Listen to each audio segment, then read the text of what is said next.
import meat from many other countries to this country, and much of the meat that comes in from other countries is not inspected. Cows also have bovine leukemia virus. They also have bovine immunodeficiency virus, which is cow AIDS. Now you say, well, I quit eating red meat quite a while ago. I just eat chicken. Chicken, if anything, is more diseased than beef and other kinds of meat. Chicken and turkey all contain salmonella bacteria. 4 million people get salmonella poisoning on this continent every year, and much of it is from chicken, or also it's in milk and it's in eggs.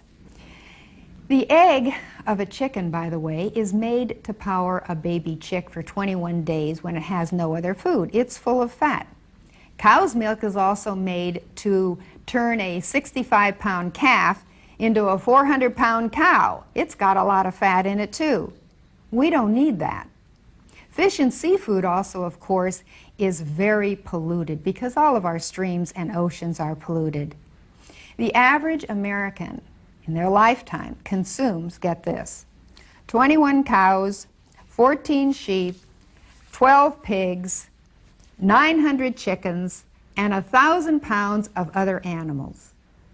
607 pounds of animal products each year the average American consumes.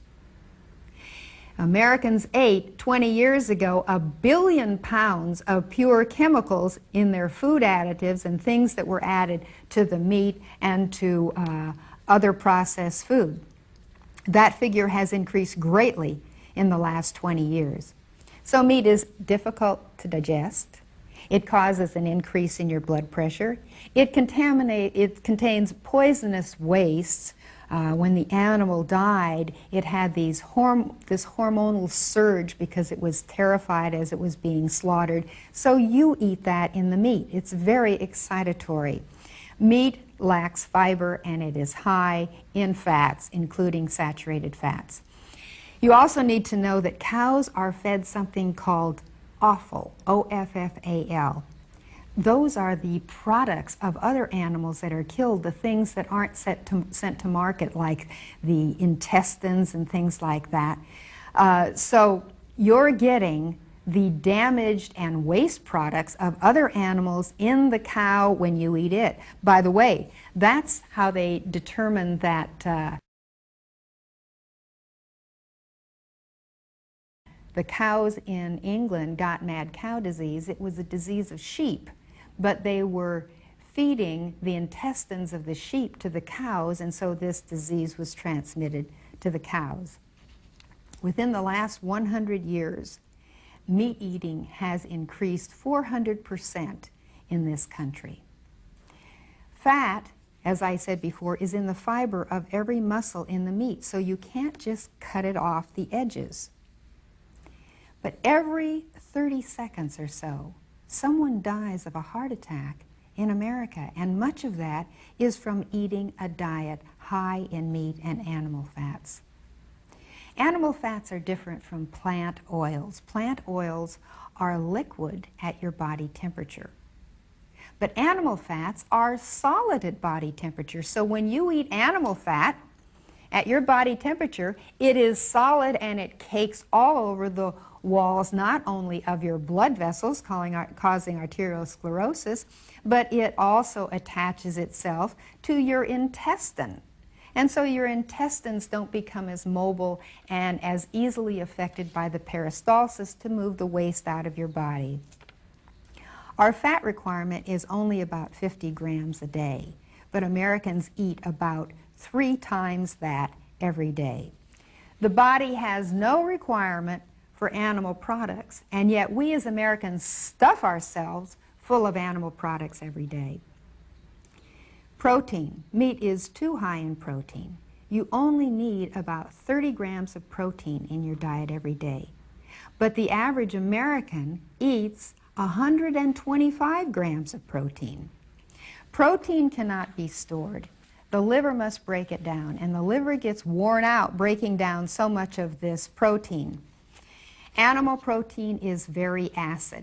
In fact, Cats have 20 times the amount of hydrochloric acid in their stomach as humans do to break down this very acid protein of the animals. But the meat breakdown products are carcinogenic. They actually cause cancer, particularly in your colon, and then this also spreads to other places in your body.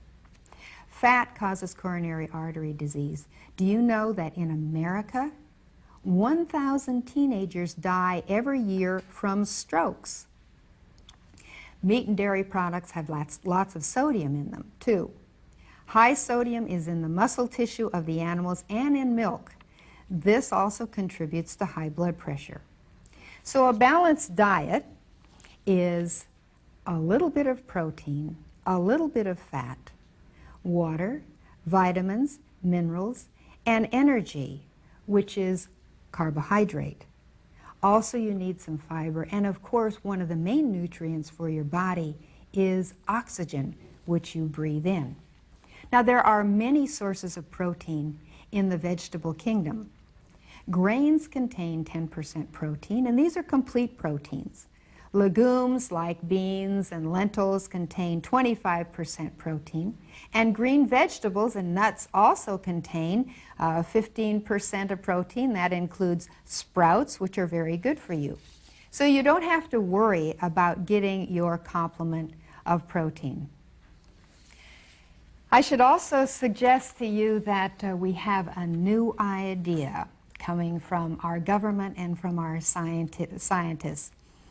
This was an article that was in USA Today in February of this year, 1997. Do you hate veggies? Maybe your genes are to blame. Now everything is genetic, of course. If you're overweight, it's genetic. If you don't like vegetables, it's genetic. If you have anger, it must be genetic. These things are not genetic. They're learned behavior. We have them from our environmental conditions, which means our home life, or because our parents taught us this, or we learned it from our peers. Also, you can get lots of calcium from leafy green vegetables. You don't need to drink milk. In fact, human beings are the only animals, species, that drinks milk after they're a child. And no other animal drinks the milk of another animal. Did you know that approximately 50% of the population of the world is allergic to milk? They don't have the proper enzymes to digest milk. Hundreds of years ago, a cow would give 200 pounds of milk per year. Today, a cow gives more than 15,000 pounds of milk per year. The modern methods of milk production, factory farming, involves giving them hormones and antibiotics so they'll have this great output of milk. Also, the U.S. Health Department has established the acceptable bacteria limit for milk. Do you realize that they allow 100,000 bacteria per teaspoon of milk? That's even when it's purified and pasteurized. So again, you don't need to eat these animal products. I would also suggest to you that if you like ice cream, listen to a rundown on the chemicals that are in ice cream. One that's in ice cream is used to treat lice. Another one is used to make antifreeze. Another one, butyraldehyde, is used in making rubber cement. And the list goes on and on. Eggs are just as damaging. They're high in fat. They are frequently contaminated with salmonella. So you don't need all of these things. Why don't doctors know about this?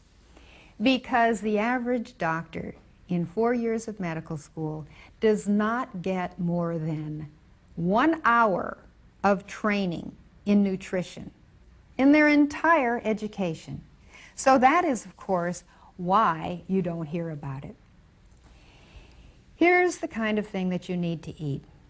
Fruits. That was the first food given in the Garden of Eden. Fruits are naturally delicious. They're high in sugar, but the right kind of sugar.